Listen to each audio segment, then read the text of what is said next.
একজন নারী দিয়ে শুরু করব, মহিষী নারী, তার নাম হচ্ছেন সুমাইয়া রাদিয়াল্লাহু আনহা। নাম মনে আছে? সুমাইয়া রাদিয়াল্লাহু আনহা একজন দাসী, দাসপ্রথা ছিল তখন না, দাসী। তিনি, তার স্বামীর নাম ইয়াসির রাদিয়াল্লাহু আনহু, তার সন্তানের নাম আম্মার রাদিয়াল্লাহু আনহু। তারা তিনজনই ইসলাম কবুল করেছেন। আর আবু জেহেল, আবু লাহাব, উতবা সাহেবার যে দারুন নাদওয়া, মানে ওই সময়কার কাফেরদের পার্লামেন্ট, এখনকার অনেকটা ওই ইয়ার মতো আর কি, বুঝে নেন, কাফেরদের পার্লামেন্ট, ওটার নাম কি? দারুন নাদওয়া। বলেন দারুন নাদওয়া। এটা ছিল ওই মক্কার আবু জেহেলের পার্লামেন্ট, মক্কার আবু জেহেলের পার্লামেন্ট নাম কি? দারুন নাদওয়া। ওখানে সব কিছুর এই শয়তানিগুলার মোজাকারা হইতো আর কি, কথা বুঝতে পারছে? এখনও কিন্তু দারুন নাদওয়া আছে বিশ্বে, আছে না? এখন একটা আধুনিক দারুন নাদওয়া, ঠিক আছে? তো ওইখান থেকে মানে বিল পাস হচ্ছে যে এদেরকে এখন অত্যাচার করতে হবে, নির্যাতন করতে হবে।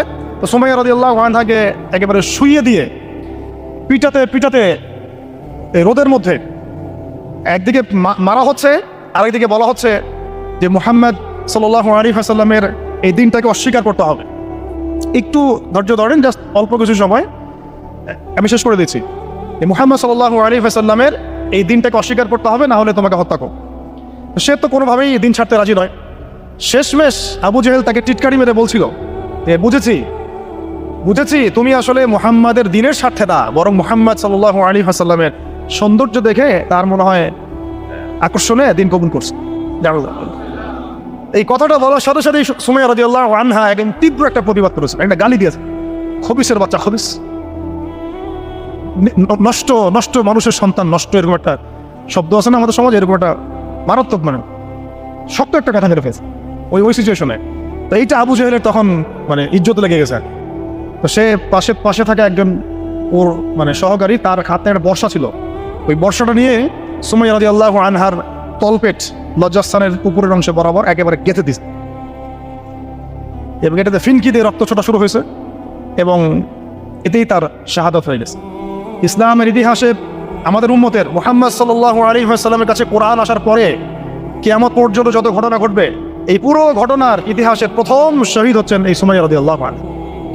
সর্বপ্রথম রক্ত দিয়ে দিন কায়েমের, রক্ত দিয়ে দিন প্রতিষ্ঠার এই মহাকাব্য রচনা করে গেছেন সুমাইয়া রাদিয়াল্লাহু আনহা। তারা কি দুনিয়ার কোনো স্বার্থে রক্ত দিয়েছিলেন? হ্যাঁ, তারা কি উপদেষ্টা হওয়ার জন্য রক্ত দিয়েছিলেন? তারা কি কোনো রাষ্ট্র ক্ষমতা পাওয়ার জন্য রক্ত দিয়েছিলেন? গনিমত পাওয়ার জন্য? শুধু এক আল্লাহকে রাজি খুশি করার জন্য তারা এই কাজগুলো করেছে। পরবর্তীতে আল্লাহ পাক তাদেরকে গনিমতও দিয়েছেন, রাষ্ট্রও দিয়েছেন, রাষ্ট্র ক্ষমতাও দিয়েছেন, সবই দিয়েছেন। তাদের কারো উদ্দেশ্য ছিল, তাদের উদ্দেশ্য ছিল দিন প্রতিষ্ঠা করা, দিনকে প্রচার করা, প্রতিষ্ঠা করা, মানুষের মাঝখানে ছড়িয়ে দেওয়া আল্লাহর কালিমা লা ইলাহা ইল্লাল্লাহ মুহাম্মাদুর রাসূলুল্লাহ প্রতিষ্ঠা করা। আমাদের এই অভ্যুত্থানগুলো, বিপ্লবগুলোর যেন নিয়াত ঠিক থাকে, কথাটা বলার উদ্দেশ্য এটাই। অপোজিটে একটা দলিল আপনাকে দিয়ে যাচ্ছে আজকে। খায়বার যুদ্ধ থেকে ফেরার সময় নবী সাল্লাল্লাহু আলাইহি ওয়াসাল্লামের সাথে আরেকটা যুদ্ধ হয়ে গেছে। ইহুদিরা লুকায় ছিল, ওতপেতে ছিল, দূর থেকে 3 নিক্ষেপ করেছে। নবী সাল্লাল্লাহু আলাইহি ওয়াসাল্লাম এবং সাহাবীরা এটাকে প্রোটেক্ট করেছেন। একদিন 2 দিন ওখানে থাকতে হয়েছে। এর মধ্যে একটা তীর এসে আল্লাহ নবী সাল্লাল্লাহু আলাইহি ওয়াসাল্লামের এই যে খাদেম, একটা খাদেম, সম্ভবত তার নাম মিদআম, কি নাম? এই মিদআমের বুকে এসে লাগে এবং সে মারা যায়। সাহাবীরা বলতে থাকেন যে সে কত সৌভাগ্যবান, নবীর খাদেম ছিল, শহীদ হয়ে গেল। নবীজি বলছেন না, লা, বরং আমি ওকে জাহান্নামে দেখতেছি, নাউযুবিল্লাহ। তখন সাহাবীরা অবাক হয়ে জিজ্ঞাসা করলেন যে এটার পিছনে কারণ কি? নবী সাল্লাল্লাহু আলাইহি ওয়াসাল্লাম বলেন খায়বার যুদ্ধের গনিমত থেকে একটা চাদর না বলে নিয়েছিল। এই কারণ, খায়বার যুদ্ধের গনিমত থেকে একটা চাদর না বলে নেওয়ার কারণে এই অবস্থা হয়েছে। তখন অন্য অনেকেই কিছু কিছু করে জিনিস সামনে আনা শুরু করলেন, এমনকি মেসওয়াক, হ্যাঁ, কাপড়, ছোট ছোট একটা গাছের ডাল, যারা একটা মেসওয়াকও নিয়েছে হয়তো না বলে, তারাও জমা দেওয়া শুরু। নবীজি বললেন এটা ছিল জাহান্নামের অংশ। এটা কি ছিল? জাহান্নামের অংশ। এখন বলেন, তাহলে যদি গন্তব্য উদ্দেশ্য আল্লাহ সন্তুষ্টি না হয়, তাহলে অনেক সময় অনেক ত্যাগেরও মূল্য পাওয়া যায় না। পক্ষান্তরে আরেকটা দলিল নিয়ে নেয়, উহুদের মাঠের একজন ইহুদি এসেছে সকালবেলা যুদ্ধ করতে। কে?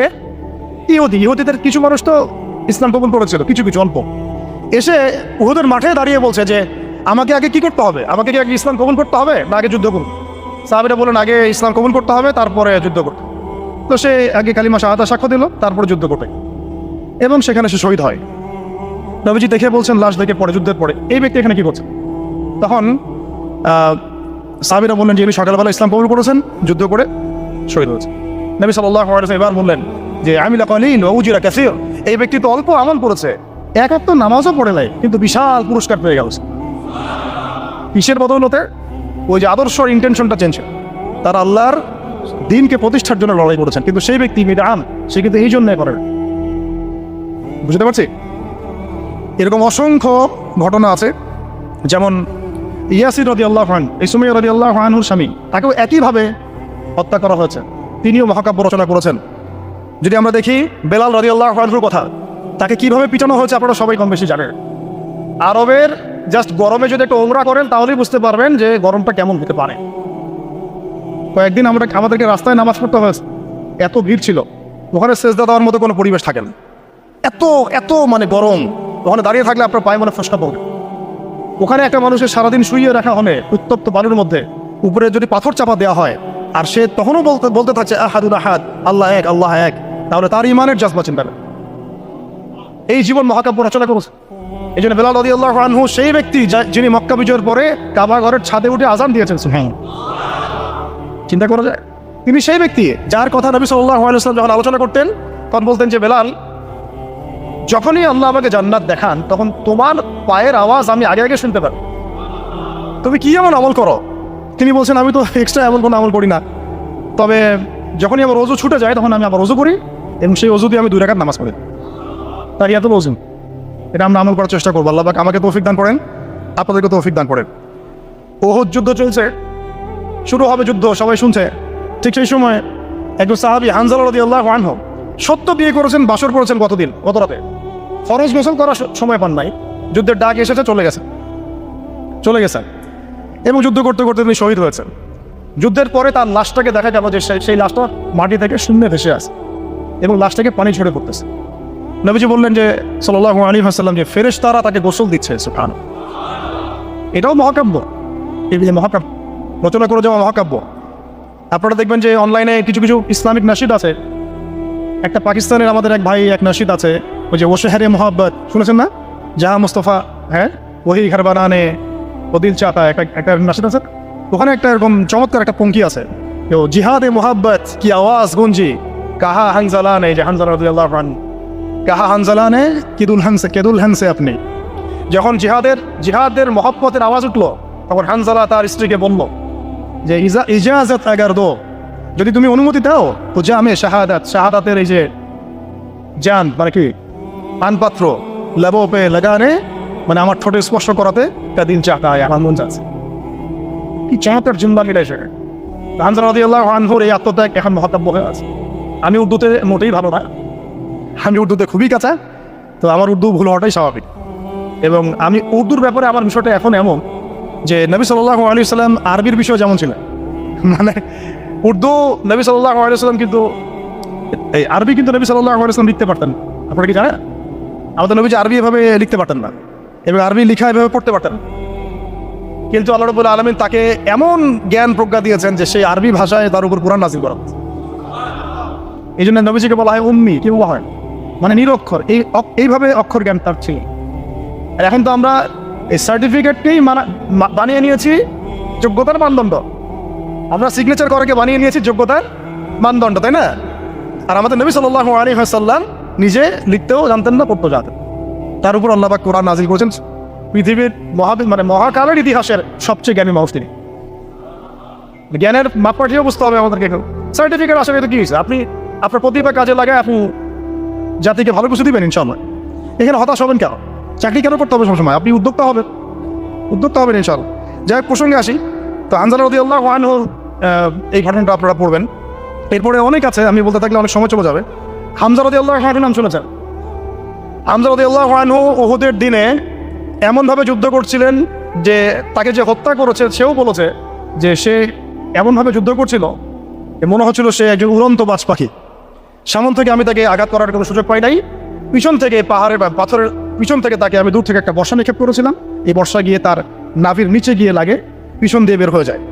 কিন্তু এই অবস্থাতেও তিনি তরোয়াল নিয়ে আমার দিকে তেড়ে আসতেছিলেন আমাকে মারার জন্য, কিন্তু তিনি পেরে ওঠেন নাই, পড়ে গেছেন। তারপরে তার লাশকে ছিঁড়ে ফেলা হয় এবং কলিজাটা বের করে দাঁত দিয়ে কামড়ে খাওয়ার চেষ্টা করা হয়েছে। হামজা রাদিয়াল্লাহু আনহু ছিলেন বদর যুদ্ধের সবচেয়ে শ্রেষ্ঠ সাহাবী, বীর সাহাবী, যার হাতে অনেক কাফের মারা গেছে। এই জন্যে উতবা, সাইবা এদের এক পরিবারের পক্ষ থেকে একটা আক্রোশ ছিল যে যুদ্ধে জিতি আর না জিতে হামজাকে মারতে হবে। এই জন্য ওয়াহশী নামক একজন ব্যক্তিকে তার হায়ার করেছিল। পরবর্তীতে সেই ওয়াহশী তিনিও ইসলাম কবুল করেছেন আলহামদুলিল্লাহ। তিনি তাকে অনেকে হামজার কাতেল বলত। পরে মুসাইলামা কাযযাবের হত্যা আল্লাহ পাক এই ওয়াহশীর হাতে করেছেন। সুবহানাল্লাহ, আল্লাহ পাক তাকদীর ঘুরিয়ে দিয়েছিলেন। হামজা রাদিয়াল্লাহু আনহুর এই আত্মত্যাগটা কিন্তু ইতিহাস হয়ে আছে, মহাকাব্য হয়ে আছে, না? এমন এত মহব্বত নবী সাল্লাল্লাহু আলাইহি ওয়াসাল্লাম তাকে করতেন, এত মহব্বত করতেন যে ওয়াহশী যখন ইসলাম কবুল করতে আসছেন, জিজ্ঞাসা করছেন যে তুমি কিভাবে কাইফা কাতালতাল হামজা, হামজাকে কিভাবে হত্যা করেছিলেন? তিনি ব্যাখ্যা করলেন এইভাবে হত্যা করেছে। তখন নবীজি বললেন যে যদি তুমি আমার থেকে তোমার চেহারাটাকে দূরে রাখতে পারো তাহলে সেটাই করো। মানে তার হাতে ইসলামের বায়াত নিয়েছেন, ইসলাম কবুল করলেন, তারপরে নবীজি বললেন যদি তুমি তোমার চেহারাটাকে আমার থেকে দূরে রাখতে পারো দূরে রাখো। আর আমরা তো বিগত 20-30 বছরের মানে অগণিত জুলুমকে জাতীয় ক্ষমা ঘোষণা করতে চাচ্ছি। সুবহানাল্লাহ। হ্যাঁ, আপনারা এমন যে আমি মক্কা বিজয় করছি, আপনারা কি মক্কা বিজয় করছেন যে সবাইকে গণমাফ করতে যাচ্ছেন? আবু সাঈদের কিসাস কবে হবে? আবু সাঈদের কিসাস কবে হবে এটা দেখার অপেক্ষায় আছি। মুগ্ধদের কিসাসটা কবে হয় সেটা দেখার অপেক্ষায় আছি। তাদের সময় মাঠে যারা ছিল, যারা নির্দেশ দিয়েছে, যারা পিছনে ছিল, যারা পর্দার আড়ালে ছিল, তাদের কি হয় পরিণতি শেষ পর্যন্ত এটা আমরা দেখার অপেক্ষা আছে। তবে আমাদের আশঙ্কা যে আপনারা আইনের ফাঁকফোকর দিয়ে এদেরকে অনেকেই বের করে দিবেন। এটা আমাদের আকাঙ্ক্ষা, মানে এটা আশঙ্কার যায়। এই অবস্থা যদি হয় তাহলে শহীদদের সাথে গাদ্দারি হয়ে যাবে। এত বেশি ভালো হয়তো হয় না সবসময়, এত বেশি না। জালেমকে তার শাস্তি দিতে হবেই, আইনের একদম সুশাসন নিশ্চিত করতে হবে। না হলে দেখবেন এরা যদি পার পেয়ে যায়, এরা অন্য স্রোতে এসে আবার জুলুম করবে না, কোনো গ্যারান্টি নেই, কোনো গ্যারান্টি নেই। আপনাদেরকে একটা কথা বলে রাখি, বদর যুদ্ধের সময় 70 জন বন্দী হয়েছিল, মনে আছে?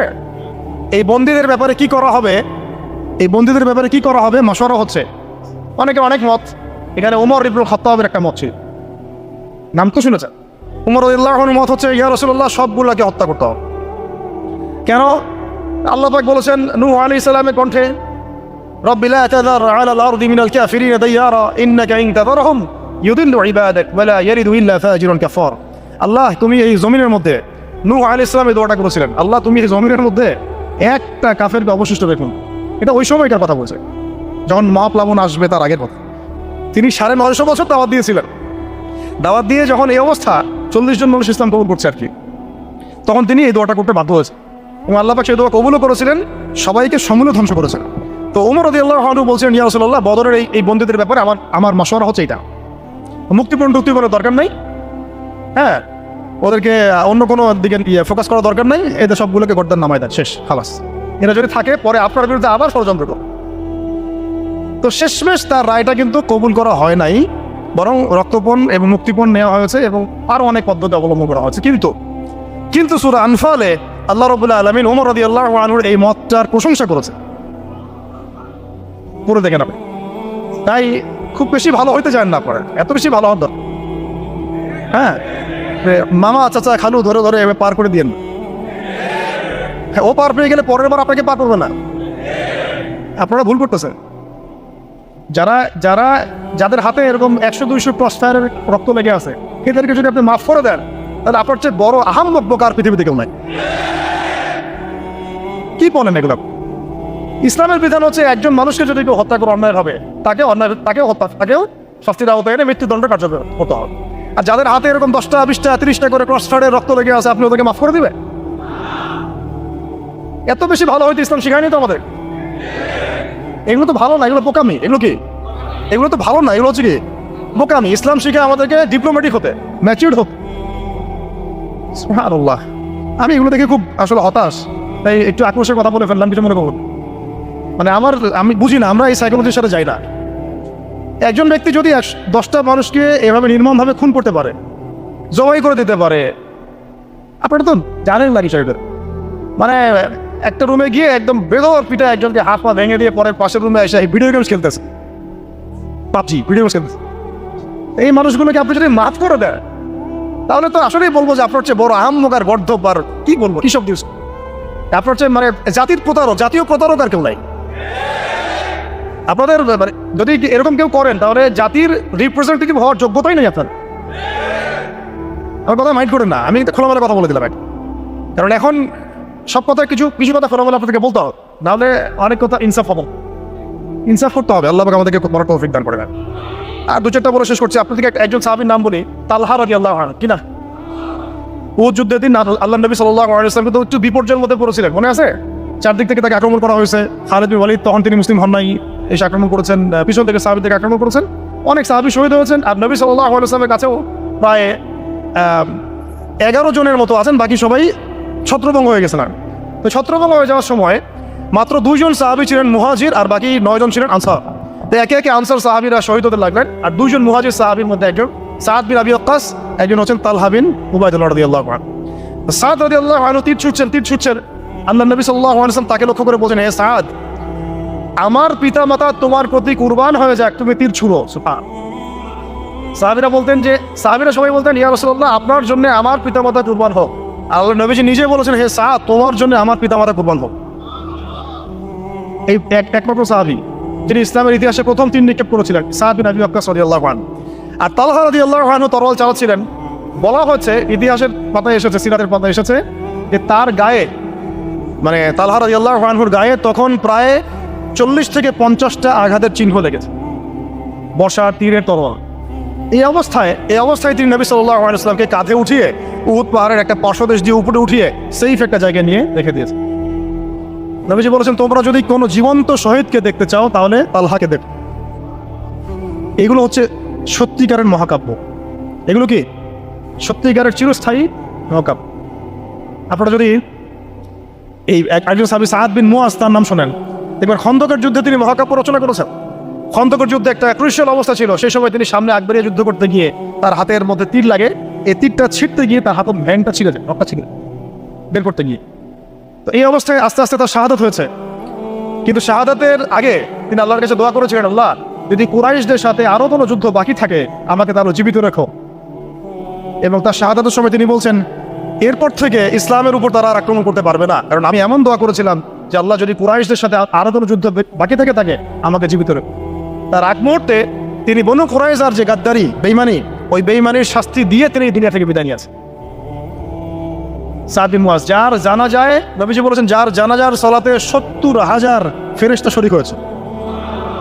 এগুলো মহাকাব্য। আপনারা যদি আরো সামনে যান, আপনারা মুতার যুদ্ধের ঘটনা পাবেন। এই কয়েকটা বলে শেষ করছি। এটা বলতে গেলে আসলে আমি নিজেকে ধরে রাখতে পারি না, আর ধরে রাখার মতো আসলে অবস্থাও না।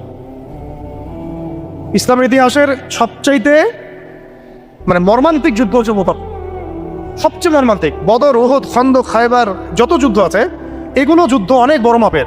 মুতার যুদ্ধের প্রেক্ষাপট এবং সিচুয়েশনটা সম্পূর্ণ ডিফারেন্ট। এখানে আপনাদেরকে আমি 3 জন শ্রেষ্ঠ বীরের মহাকাব্য শোনাচ্ছি। কয়জন? 3 জন শ্রেষ্ঠ বীর পুরুষের মহাকাব্য। নবী সাল্লাল্লাহু আলাইহি ওয়াসাল্লাম একজন সাহাবীকে পাঠালেন, তার নাম হচ্ছে হারিস বিন উবাইদা। কি নাম বলেন? হারিস বিন উবাইদা, তুমি এই চিঠিটা নিয়ে যাও। এটা তো মদিনা রাষ্ট্র কায়েম হওয়ার পরের কথা, একদম নবম হিজরতের 8ম বছরের দিকের কথা আর কি। তখন ততদিন হুদাইবিয়ার সন্ধিও হয়ে গেছে এবং কাজা ওমরাও আদায় হয়ে গেছে এবং খায়বার যুদ্ধ জয় হয়ে গেছে। খায়বারের পরের কথা এটা। হারিস বিন উবাইদা, তুমি এই চিঠিটা নিয়ে যাও, ওই রোমকদের কাছে যাবা। তখন তো সুপার পাওয়ার 2টা, রোমানরা এবং পার্সিয়ানরা। তো এখনকার ওই যে এই কন্টিনেন্টের নেটো আর ওই কন্টিনেন্টের চায়না রাশিয়ার মতো যেটা করতেছে। তো সে গেল ওখানে। সুরাহবিল আল গাসসানি একজন শাসক ছিলেন ওইখানকার সিরিয়ার। সে ওই চিঠিটা দেখে বলতেছে যে আচ্ছা ঠিক আছে, বসো, দেখি কি করা যায়। চিঠিতে লেখা আছে, ইসলাম কবুল করেন, আল্লাহ পাক শান্তি বর্ষণ করবেন, তাসলিম তাসলিম। যে নবী সাল্লাল্লাহু আলাইহি ওয়াসাল্লাম চিঠি আছে না একটা রাষ্ট্রপ্রধানদের কাছে, সে চিঠি উদ্ধত আচরণ করে। আমি এখানকার আমির, আমাকে ওই মক্কার মেষপালকরা চিঠি পাঠায়। তো কে চিঠি নিয়ে আসছে? যে হারিস বিন উবাইদা। আচ্ছা, ওকে বসাও। হারিস বিন উবাইদা রাদিয়াল্লাহু আনহুকে রাষ্ট্রদূত, কিন্তু তিনি রাষ্ট্রদূতকে তারা নির্মমভাবে হত্যা করল। কথা বুঝতে পারছেন? এবার নবী সাল্লাল্লাহু আলাইহি ওয়াসাল্লামের কাছে খবর যখন আসছে রাষ্ট্রদূতকে হত্যা করেছে। আমার সাহাবীকে, কয়জন সাহাবীকে হত্যা করেছে? 10 জন, 20 জন, 100 জন না একজন? একজন সাহাবীকে হত্যা করার প্রতিশোধ নেওয়ার জন্য নবী সাল্লাল্লাহু আলাইহি ওয়াসাল্লাম 3000 বাহিনীর একটা জিহাদি কাফেলা তৈরি করলেন। 3000 বাহিনী কাফেলায় তিনি নিজে নেতৃত্ব না দিয়ে বললেন যে এই কাফেলার নেতৃত্ব দিবে আমার প্রিয় ভাজন, তাকে তার পালকপুত্র বলা হতো এক সময়, যায়েদ ইবনে হারেসা রাদিয়াল্লাহু আনহু। কোন যায়েদ? তায়েফের সফরের সঙ্গী, তায়েফের সফরের একজন সাহাবী তার সাথে ছিল, তার নাম যায়েদ ইবনে হারেসা। যখন তায়েফবাসী নবীজিকে মারছিলেন, যায়েদ ইবনে হারেসা রাদিয়াল্লাহু আনহু তার বুক দিয়ে নবীকে জড়ায় ধরেছিলেন, তাই আমার গায়ে আঘাত লাগ, তার গায়ে না লাগে। এই সাহাবী যায়েদ ইবনে হারেসা রাদিয়াল্লাহু, তাকে পতাকা দিয়ে বললেন এই মোতার যুদ্ধের আমির হচ্ছে যায়েদ ইবনে হারেসা। যদি যায়েদ ইবনে হারেসা শহীদ হয় তাহলে পতাকা বহন করবে জাফর ইবনে আবি তালেব, আমার চাচাতো ভাই। কোন জাফর? যিনি আবিসিনিয়ায় গিয়েছিলেন মুসলিমদেরকে নিয়ে হিজরত করতে, মনে আছে? যিনি বাদশা নাজাশির সামনে কুরআন তেলাওয়াত করার, সূরা মারিয়াম তেলাওয়াত করার কারণে বাদশা নাজাশির চোখ দিয়ে দরদর করে পানি পড়তে শুরু করেছে। ওই বাদশা নাজাশিও পরে ইসলাম কবুল করেছে আলহামদুলিল্লাহ। জাফর রাদিয়াল্লাহু আনহু পতাকা বহন করবে যদি যায়েদ ইবনে হারেসা শহীদ হয়। এরপরে যদি জাফরও শহীদ হয়, পতাকা বহন করবে আমার আরেক প্রিয় ভাজন সাহাবী আব্দুল্লাহ বিন রাওয়াহা রাদিয়াল্লাহু আনহু। আব্দুল্লাহ বিন রাওয়াহা রাদিয়াল্লাহু, যাকে যে কোনো মুহূর্তে যদি বলতেন ইসলাম নিয়ে একটা শের বলেন, একটা কবিতা বলেন, ইনস্ট্যান্ট তিনি শের বলে ফেলতে পারতেন। এত সুন্দর, এত উন্নত কাব্য প্রতিভা ছিল তার মধ্যে। এই নষ্ট সংস্কৃতি না, তাদের সংস্কৃতি ছিল একেবারে খাঁটি তাওহীদের সংস্কৃতি। এমনকি কাবা তাওয়াফ করছেন যিনি, তখন কাবা তাওয়াফ করছেন বিদায় কাজা উমরা আদায় করার সময় নবীর সামনে সামনে তিনি ঘুরছেন এবং আবৃত্তি করছিলেন একটা কবিতা কাফেরদেরকে আঘাত করার জন্য। এই কাফেররা দেখো, তোমরা যাকে বের করে দিয়েছিলে তিনি আজকে সসম্মান এখানে ঘুরতেছে। ওমর রাদিয়াল্লাহু আনহু বলছিলেন যে কাবা তাওয়াফ করার সময় তুমি এগুলো বলছো? নবীজি বলেন ওকে ছেড়ে দাও, সে এমন বাক্য তিলাওয়াত করতেছে, মানে এমন বাক্য সে চয়ন করেছে যেগুলো কাফের অন্তরে বর্ষার চাইতেও বেশি বিদ্ধ হচ্ছে, তাকে বলতে দাও। এই হল আব্দুল্লাহ বিন রাওয়াহা রাদিয়াল্লাহু আনহু, নবীজির অত্যন্ত প্রিয় ভাজন স্যার। আব্দুল্লাহ বিন রাওয়াহা যদি শহীদ হয় তাহলে তোমরা তোমাদের মধ্য থেকে একজনকে আমির নিযুক্ত করে নিও। সাহাবীরা বুঝে ফেললেন এই সফরে আমরা 3 জনই শহীদ হতে যাচ্ছি, কারণ একটা সফরে কখনো 3 জন আমিরের প্রয়োজন হয় না, হয়। এবার তারা গেলেন, তারা কখনো আশাও করেন নাই ওখানে যা দেখবেন। ওখানে গিয়ে দেখলেন যে 1 লক্ষ রোমান সৈন্য সামনে এসে দাঁড়িয়ে। কত লক্ষ? এবং একেবারে ফুল প্রশিক্ষিত, একদম ফুল আর্ম ফোর্স। আর এর সাথে তাদের সাহায্যকারী দলেও আছে আরো 1 লক্ষ সৈন্য, মোট 9 লক্ষ। এদিকে কতজন? যুদ্ধ হওয়া সম্ভব? আসলে কি সম্ভব? সম্ভব না। যুদ্ধ কিন্তু সম্ভব না। আমরা তো আগে সংখ্যা গরিষ্ঠ হওয়ার কথা চিন্তা করি। কোন যুদ্ধে ইসলাম সংখ্যা গরিষ্ঠতা দিয়ে জিতে না। ইসলাম জিতেছে ঈমানের বদৌলতে, শুধু ঈমানের বদৌলতে। আমরা সংখ্যা দিয়ে কখনো বিজয় লাভ করতে পারি নাই। এখন এবার সাহাবীরা মাশওয়ারা করতেছেন রাত্রেবেলা, আমরা কি করব? কালকে যুদ্ধ করব, নাকি মদিনায় ফিরে যাব, নাকি রাসূলকে খবর পাঠাবো, নাকি কোনো বিকল্প ফোর্স নিয়ে আসার ব্যবস্থা করব, কি করব? তখন সাহাবী ওই যে বললো আব্দুল্লাহ বিন রাওয়াহা রাদিয়াল্লাহু আনহু দাঁড়ালেন। তরুণ সাহাবী, আপনাদের কি বলছেন? তরুণ সাহাবী দাঁড়িয়ে বলছেন যে হে আমার ভাইয়েরা, আমরা এখানে কি জন্য এসেছি? হয় আমরা এই যুদ্ধ করব, শহীদ হব, না হলে আমরা গাজী হব। আর আপনারা যে বিষয়টাকে ভয় করছেন, আসলে কিন্তু আমরা সেটা পাওয়ার জন্যই এসেছি, তার নাম শাহাদ। আপনারা যেটাকে ভয় করছেন যে আমরা এখানে গেলে মারা যাবো, ওটার জন্যই তো আমরা এত দূরে এসেছি। আমরা গাজী হই অথবা শহীদ হই, আমাদের জন্য আজর আল্লাহর কাছে লিখে থাকে। তো তার এই মানে এমন ঈমানদীপ্ত ছিল ভাষণটা, আমি তো এটা বলতে পারলাম, আরবিতে তিনি বলেছেন। এতে মানে উৎফুল্ল হয়ে বা ইন্সপায়ার্ড হয়ে সাহাবীরা আর দ্বিতীয়বার ভাবলেন ঠিক আছে কালকে যুদ্ধ হয়। এবার পরের দিন যুদ্ধ শুরু হল। এটা কি সম্ভব যুদ্ধ? প্রথমে যায়েদ ইবনে হারেসা রাদিয়াল্লাহু আনহু পতাকা নিয়ে ঘোড়াছুড়া আগায় যাচ্ছে এবং একটা আঘাতও পিছন থেকে করার সাহস হচ্ছে না তাদের, সব আঘাত তারা সামনে থেকে করছে। এক পর্যায়ে যায়েদ রাদিয়াল্লাহু আনহুর এই মানে গায়ের মধ্যে তারা বর্ষা নিক্ষেপ করে। বর্ষা তো আগেকার বড় বড় বল্লম বর্ষা ছিল, এমনি একটা বর্ষা তার গায়ে যখন লাগে তিনি পড়ে যান এবং এই অবস্থা আস্তে আস্তে তার শাহাদাত পড়ে। পতাকা পড়তে দেন নাই, পতাকা নিয়ে নিয়েছেন জাফর ইবনে আবি তালেব রাদিয়াল্লাহু আনহু হাতে। এবং জাফর রাদিয়াল্লাহু আনহু যুদ্ধ করতে থাকেন, এত বীর বিক্রমে যুদ্ধ করতে থাকেন যে এক পর্যায়ে তিনি তার নিজের কালো এবং লাল ডোরাকাটা ঘোড়া ছিল, সেই ঘোড়ার পা নিজেই কেটে ফেলেন যে আমার যেন পালিয়ে যাওয়ার মন না উঠে, তারা যেন আমার ঘোড়া ইউজ করতে না পারে। সাহাবীরা বলছেন তার শাহাদাতের পরে তার বডির মধ্যে আমরা এরকম 50টা থেকে 60টা এরকম আঘাতের দাগ দেখেছি। একটাও দেখে পিছনে ছিল না, সব সামনে ছিল। যুদ্ধ করতে করতে এক পর্যায়ে তার ডান হাতটা কেটে পড়ে যায়। এরপরে তিনি বাম হাতে পতাকা উঠায় নেন, কাফেররা বাম হাতটাও কেটে ফেলে। এরপরে তিনি বুকের সাথে পতাকাটাকে এইভাবে জড়িয়ে রাখেন, বুকের সাথে পতাকাটাকে এইভাবে জড়িয়ে রাখেন, পতাকা পড়তে দেন নাই। একজন রোমান সৈন্য তাকে আঘাত করে এবং তার দেহটা দ্বিখণ্ডিত হল। এই খবর নবী সাল্লাল্লাহু আলাইহি ওয়াসাল্লাম ওই মদিনায় বসে বসেই পাচ্ছিলেন। তিনি বললেন, এই মাত্র জায়েদ শহীদ হলো, এই মাত্র জাফর শহীদ হলো। একটু তিনি কান্নার ভাব চলে আসলো। একটু পরে নবীজি হেসে দিলেন। সাহাবীরা বলছেন, আপনি হাসছেন কেন আসো? তিনি বলছেন যে জাফর এর ডান হাত প্রথমে কেটে গেছে, তারপর বাম হাত কেটে গেছে। আল্লাহ রাব্বুল আলামিন তাকে এই দুইটা কাটা হাতের বিনিময়ে জান্নাতে দুইটা বড় বড় পাঠা দিয়েছে। এইটা দিয়ে তিনি জান্নাতে ঘুরে বেড়াচ্ছেন আর ফল খাচ্ছেন। তার নাম হয়ে গেল জাফর আত-তাইয়ার, জাফর আত-তাইয়ার। এরপরে পতাকা হাতে নিলেন সেই আব্দুল্লাহ বিন রাওয়াহা রাদিয়াল্লাহু আনহু। তিনিও তো বীর বিক্রমে যুদ্ধ করতে লাগলেন। এক পর্যায়ে তিনি একটু কান্না করেছিলেন। সাহাবীরা বলছেন, আপনি কি ভয় কান্না করতেছেন? জি না, আমি ভয় কান্না করছি না, বরং কোরআনের একটা আয়াত আমার মাথায় আসছে বলে আমি কান্না করছি। ওয়া ইম মিনকুম ইল্লা ওয়ারিদুহা কানা আলা রাব্বিকা হাতমান মাকদিয়া। মানে তোমাদের সবাইকেই আবশ্যিকভাবে, ম্যান্ডেটরিভাবে এই জান্নাত জাহান্নামের উপর অবস্থিত এই পুলসিরাত পার হতেই। এটা তোমার রবের একটা প্রাচীন একটা মানে স্টেটমেন্ট, এটা তোমাকে করতেই হবে, সবাইকে করতে হবে। এই আয়াতটা মনে হয় আমার কান্না আসতেছে। একজন তাকে একটা হাড্ডিওয়ালা গোশত এনে দিয়েছিলেন, তিনি সেই গোশতটা খাওয়ার জন্য চেষ্টা করছিলেন, পরে একটা কামড় দিয়ে ফেলে দিয়েছেন। তারপরে তিনি ছুটলেন যুদ্ধ করার জন্য এবং ওই সময় একটা কবিতা আবৃত্তি করেছে, যে আমার মন তোমার নফস হয়তো চাচ্ছে, তুমি হয়তো চাচ্ছ এখান থেকে পালিয়ে যাওয়ার জন্য, জেনে রাখো সামনে তুমি যা দেখছো এর পিছনেই আছে জান্নাত। শেষমেশ কি জীবন দেখেন, কি ব্যক্তিত্ব, কি ক্যারেক্টার, কেমন গায়রত, কেমন ইজ্জত, কেমন সম্মান, কি জীবন। এরপরে তিনিও শহীদ হলেন, পতাকা হাতে তুলে নিলেন আল্লাহর বীর খালেদ বিন ওয়ালিদ রাদিয়াল্লাহু, তাকে পতাকা দেওয়া হয়। তিনি কিন্তু নতুন মুসলিম হয়েছে। উহুদের যুদ্ধের যে ক্রাইসিস, এটা কিন্তু তার হাতে। কাজা আমরা আদায় করতে গিয়ে নবীজি চিঠি লিখে দিয়েছেন, ছোট্ট করে একজনের দ্বারা লিখিয়েছেন যে খালিদকে চিঠিটা পৌঁছে দিও।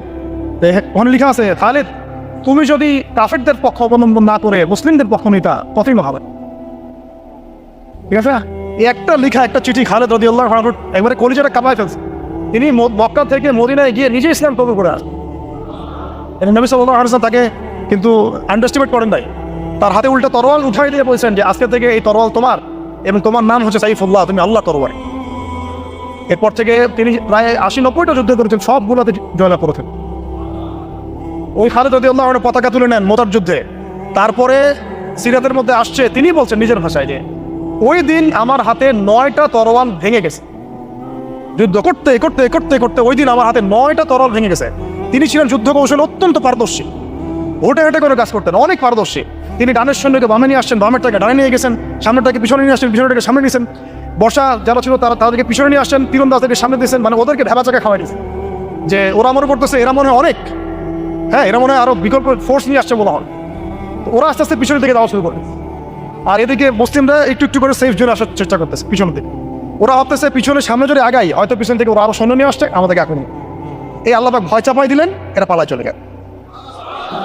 3000 সৈন্য নিয়ে 2 লক্ষ সৈন্যকে পরাজিত করা। খালিদ রাদিয়াল্লাহু আনহু বললেন, আমার হাতে সেই দিন 9টা তরোয়াল ভেঙেছে, আর শেষমেশ ছোট্ট একটা ইয়েমেনি চাকু দিয়ে আমি যুদ্ধ করেছি। তাহলে চিন্তা করেন কত কাফের মারা গেছে। আর মুসলিমদের মধ্যে মাত্র 12 জন সাহাবী শহীদ হয়েছে। মাত্র 12 জনকে তারা মারতে পারছে, বাকিদেরকে মারতে পারবে। এইগুলো হচ্ছে মহাকাব্য, জাদুল্লাহ মহাকাব্য, যেগুলো আমাদের এই প্রজন্মকে জানা উচিত এবং আপনাদের মাথায় থাকা উচিত। প্রত্যেকটা সংগ্রাম, প্রত্যেকটা বিপ্লব, প্রত্যেকটা অভ্যুত্থানের পিছনে যেন থাকে আল্লাহর সন্তুষ্টি, আল্লাহর দিন কায়েমের চেষ্টা, আল্লাহর দিনের খেদমতের চেষ্টা এবং ইনসাফ প্রতিষ্ঠার চেষ্টা, এবং জালেমের বিরুদ্ধে আমাদের অবস্থান সবসময় শক্ত থাকবে ইনশাআল্লাহ। এরকম অনেক ঘটনা আছে, আমি আজকে আর বলার সুযোগ পেলাম না। ইনশাআল্লাহ আরও একদিন আল্লাহ যদি তৌফিক দেন, ইনশাআল্লাহ তাআলা আমি আপনাদের সাথে আবার এগুলো ডিসকাশন করবো ইনশাআল্লাহ। তো শেষ করার আগে আমি জাস্ট 2-1টা নাম উচ্চারণ করতেছি। সেটা হচ্ছে আমার খুব পছন্দের একজন ব্যক্তিত্ব, ইমাম হুসাইন রাদিয়াল্লাহু আনহু। নাম মনে আছে না? তার কারবালার মাঠের ঘটনা আপনারা জানাই। এইগুলো মহাকাব্য। তিনি সপরিবারে নিহত হলেন, শেষ পর্যন্ত কিন্তু আত্মসমর্পণ করেন না, করেছেন। তিনি প্রস্তাব দিলেন, আমাকে ছেড়ে দাও, আমি মদিনায় চলে যাই, আমাকে ছেড়ে দাও, আমি মক্কায় চলে যাই, ছেড়ে দাও আমাকে, আমি কোনো সীমান্তে চলে যাই, সেখানে জিহাদ করে শহীদ হই। তারা কিন্তু সুযোগ দেয় নাই। আমাকে বলেন, যারা তাকে আক্রমণ করেছিল তারা কি কালিমা পড়া মুসলমান ছিল না? বলেন, তারা কি কাফের ছিল? এমনকি ইমাম হোসেন যে এখানে প্রতিবাদ করলেন, হাতে অস্ত্র উঠিয়ে নিয়ে যুদ্ধ করে শেষ পর্যন্ত শহীদ হলেন, তার যুদ্ধটা কি সন্ত্রাসী কর্মকাণ্ড ছিল? ঠিক অনেকে আছে আমাদের সমাজে, তারা মনে করে যে মুসলিমরা যতই পাপ করুক না কেন ওদেরকে কিছুই বলা যাবে। এমন একটা কনসেপ্ট আমাদের সমাজে আছে, মুসলিম তো ভাই কালিমা পড়ছে, লা ইলাহা ইল্লাল্লাহ বলছে, তাকে আপনি কেন এইভাবে চার্জ করেন? আরে কালিমা তো আব্দুল্লাহ বিন উবাইও পড়েছিল। আব্দুল্লাহ বিন উবাই কি কালিমা পড়ে নাই? তাহলে কি আপনি তাকে মুমিন বলে গণ্য করবেন? মনে রাখবেন একটা কথা, যাকে তাকে কোনো ক্ষুদ্র বিষয়ে কাফেরও যেমন বলা যাবে না, আবার যাকে তাকে মুসলমানও বলা যাবে না। এটা বুঝতে হবে আমাদের, ইমান ভঙ্গের কারণগুলো আমাদেরকে শিখতে হবে। যে যাকে তাকে যেমন আমরা তাকফির করবো না, ঠিক একইভাবে যাকে তাকে মুসলমান পাক্কা মুসলমানও বলা যাবে না। আল্লাহ পাক আমাদেরকে বলার তৌফিক দান করেন। ঠিক এইভাবেই ওমর রাদিয়াল্লাহু আনহু একদিন ফজরের নামাজে দাঁড়িয়ে কিরাত করছেন, পিছনে এক দাস, এই ফাইরুজ আবু লুলু একেবারে ধারালো ছুরি দিয়ে ওমর রাদিয়াল্লাহু আনহুকে 2-3টা আঘাত করলো। ওমর রাদিয়াল্লাহু আনহু শহীদ হলেন। এগুলো মহাকাব্য রচিত হয়েছে, কারণ ইসলামের বীর সিংহদেরকে কেউ আসলে সামন থেকে মারতে পারে নাই। কথা বুঝতে পারছেন? ওইভাবেই চোরাগত্তই মারতে হয়েছে। আল্লাহর কসম, ওমর রাদিয়াল্লাহু আনহু যে জায়গায় শাহাদাত বরণ করছেন ওই জায়গায় আমি দাঁড়াইছি, ওই জায়গাতে আমি দেখে আসছি কোন জায়গায় তাকে শাহাদাত বরণ করেছে। ওখানে ওইসব জায়গাগুলো জিয়ারা করলেও মনের মধ্যে এই চেতনাগুলো জানো। সুবহানাল্লাহ। আলী ইবনে আবি তালেব কুফার মসজিদে যাচ্ছেন, রাস্তায় এক ব্যক্তি তাকে চোরাগত্ত হামলা চালিয়ে হত্যা করেছে। আল্লাহর বীর সৈন্যদেরকে কেউ সামন থেকে আঘাত করা শুরু হয়। এইগুলো হচ্ছে মহাকাব্য, যা জনমন মহাকাব্য। আরেকজন ব্যক্তির কথা বলে শেষ করে দিচ্ছি, অনেক আছে ভাই, বলতে থাকলে অনেক সময় লাগবে। রাজি একটা জায়গার নাম, ওখান থেকে কিছু লোক আসছে, এসে বলছে ইয়া রাসূলুল্লাহ আপনি আপনার কিছু সাহাবীকে পাঠান, আমরা ইসলাম কবুল করবো। ট্র্যাপ আপনারা কেউ ভালো করে খেয়াল রাখবেন এগুলা। যে কেউ যখন তখন যাই বলবে হ্যাঁ করতে যাবেন না।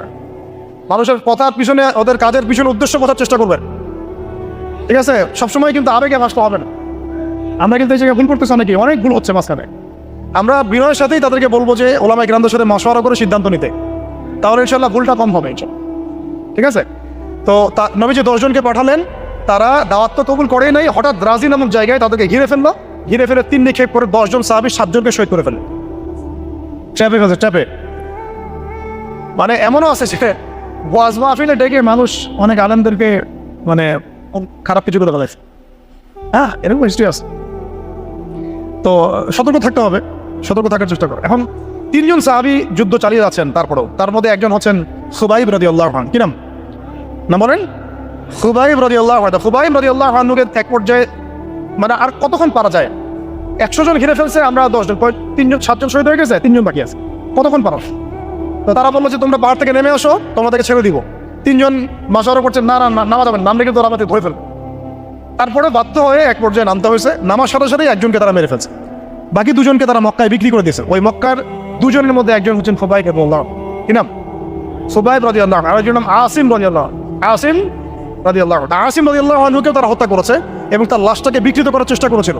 কিন্তু আসিম রাদিয়াল্লাহু আনহু ওই সময় দোয়া করেছিলেন, আল্লাহ আমার লাশকে কোনো কাফের হাতে বিকৃত হতে তুমি দিও না। যুদ্ধ করতে করতে কথাটা বলেছেন, কারণ তিনি বুঝতে পারছেন যে 100 জন ঘিরে ফেলছে।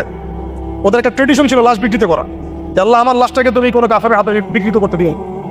তখন আল্লাহ রাব্বুল আলামিন তার শাহাদাতে পড়ে এক ঝাঁক গেমরুল পাঠায় দেন, তারা তার গায়ের উপর বসে পড়ে, কোনো কাফের তাকে হাত দিতে পারো। আল্লাহ পাক এভাবে সাহায্য করে। আর এদিকে খুবাইব রাদিয়াল্লাহু আনহুকে বিক্রি করে দেওয়া হলো মক্কায়, তাকে জেলখানায় রাখা হচ্ছে। তো খুবাইব রাদিয়াল্লাহু আনহু জেলখানায় বসে আছেন, এটা একটু শুনেন আপনারা। জেলখানায় বসে আছেন, তার খুরের কাজের প্রয়োজন হয়েছে। ছেলেদের প্রয়োজন হয় না? খুরের কাজ তো বুঝতে পারছেন, অ্যাডাল্ট আপনারা। তো খুর চেয়েছেন, একটা খুর দাও। এখন কথা হচ্ছে খুবাইব রাদিয়াল্লাহু আনহু খুর চাইছেন, খুর দেওয়া হয়েছে, তারা খুর দিচ্ছে। তো খুর কাজ শেষ করার পরে ওই কাফেরদের একটা ছোট বাচ্চাটা দৌড়াদৌড়ি করতে গিয়ে ওই জেলখানার ভিতরে ঢুকে গেছে, খুবাইব রাদিয়াল্লাহু আনহুর কাছে চলে আসছে। তো খুবাইব রাদিয়াল্লাহু আনহু কিন্তু পারতেন তাকে জিম্মি করে ওখান থেকে বের হইতে, পারতেন না? তিনি কোলে বসে আদর করতেছেন বাচ্চাটাকে, যার বাচ্চা সে তো আতঙ্কে, এইবার তো অবস্থা খারাপ, আমার বাচ্চাকে মেরে ফেলে তো সমস্যা। তো খুবাইব রাদিয়াল্লাহু আনহু তাকে ছেড়ে দিলেন এবং আল্লাহ পাক ওই জেলখানার মধ্যে আল্লাহর পক্ষ থেকে তাকে আঙ্গুর খাওয়ালেন। ওই সময় ওই আঙ্গুর কথা পাওয়া যাচ্ছে না, কিন্তু জেলখানায় তিনি বসে আঙ্গুর খাচ্ছেন। তো কাফেররা বলেছে নিজেরাই যে খুবাইবের চেয়ে শ্রেষ্ঠ কোনো বন্দী আমরা কখনো দেখিনি, খুবাইবের চেয়ে শ্রেষ্ঠ কোনো বন্দী আমরা কখনো দেখি নাই। আমি এটা ফখর করে বলতেছি না। লাস্ট মোমেন্টে ওখানে আমি বললাম কিছু অফিসার ছিলেন, তারা অনেক জেন্টলম্যানের মতোই ছিলেন, অত উগ্র না, যে এত উগ্র না, তারা জাস্ট ইনভেস্টিগেট করতে চেষ্টা করছিলেন বিষয়গুলো, উগ্রতার সাথে আমার সাথে কোনো আচরণ করেন নাই। তাদের মধ্যে একজন ছিলেন, উনি আমাকে বলছিলেন যে তোমার সাথে যে সময়গুলো কাটানো খুব ভালো সময় কাট, আরও ভালো লাগতো যদি তুমি আরও সময় থাকতে পারতাম তোমার সাথে। ঠিক আছে, তো আরে আমি কিছু বিষয় অবাক হয়েছি, সুবহানাল্লাহ। তো তখন আমার এই কথাটা মনে পড়তেছিল, আমাকে বলতেছিল যে তোমার সাথে থেকে আমাদের কাছে যেটা মনে হয়েছে যে হয় তুমি প্রচণ্ড রকমের ধুরন্ধ একজন ব্যক্তি, অথবা তুমি একজন পুরো বিশুদ্ধ একজন সৎ মানুষ। হয় তুমি দুটোর একটা হবে, হয় প্রচণ্ড ধুরন্ধর একজন ব্যক্তি যে আমাদেরকে ব্লাফ দিয়ে ফেলছো এখানে, অথবা তুমি একজন অনেস্ট মানুষ, হয় দুটোর একটা তুমি হও। তো আমি কিছু বলি নাই আর কি। তারপরে ছেড়ে দেওয়ার সময় এভাবে বলা হচ্ছিল তোমার সাথে সময়গুলো খুব সুন্দর কাট, এবং আমরা অনেকের সাথে ডিল করছি, কিন্তু তোমার সাথে প্রত্যেকটা সেশনে আমাদের কথা বলতে বা ডিল করতে আমাদের কাছে মনে হয় নাই যে আমরা কোনো কঠিন কোনো টাস্ক আমাদের কাছে আছে। শেষে উনি বলতেছিলেন যে সবই শুনলাম, সবই বুঝলাম, তোমার ইনশাল্লাহ তোমার সামনে একটা ব্রাইট ফিউচার থাকবে যদি তুমি সঠিকভাবে ইসলাম পালন করো, আরও ওলামা ইকরামদের কাছে পড়াশোনা করো, আরও ইসলামের আরও বড় বড় ডিগ্রি সার্টিফিকেট অর্জন করো, এই ধরনের কথা হচ্ছিল আর কি। তো এমন হতে পারে যদি তুমি উগ্রপন্থী সত্যি না হও, আমাদের কথা উগ্রপন্থী মনে হয়েছে আপনাদের কাছে, মানে তাদের বক্তব্য অনুযায়ী আর কি, যদি তুমি সত্যিই না হও তাহলে হয়তো বাংলাদেশের মানুষ তোমার দ্বারা উপকৃত হবেন চাও। তবে তুমি যে এত ভালো গান গাইতে পারো এটা তো জানতাম, কিন্তু তখন ছিল আরে এটা মানে কি গান, মানে তখন বলছে আরে কিছু না পরে বুঝবা পরে। তো আমি তখন চোখ বন্ধ করে যাচ্ছি তো চিন্তা করতেছি কি বলবো, ওটা বুঝলাম না, গানের কথা কি করে গান তো আমরা সচরাচর কখনো গাইও নাই, আপনাকে দেখছেন কখনো হবে কেমনে কি। তারপরে মাথায় খেয়াল আসলো, ও আচ্ছা, কোনো একদিন আপনাদের এক ভাবিকে খুব একেবারে গোমরা হয়ে বসে আছে, তো চিন্তা করলাম কেমনে এটা ভাঙানো যায়, মুশকিল অবস্থা, বিয়ে তো পড়েন রে বুঝবে না, মানে এমনই একটা লাড্ডু আপনি খাইলেও পস্তাবেন আবার না খাইলেও পস্তাবেন। তো কি করি তো আগে একটু টুকটাক বাথরুম সিঙ্গারের অভ্যাস, দুটা লাইন শুনে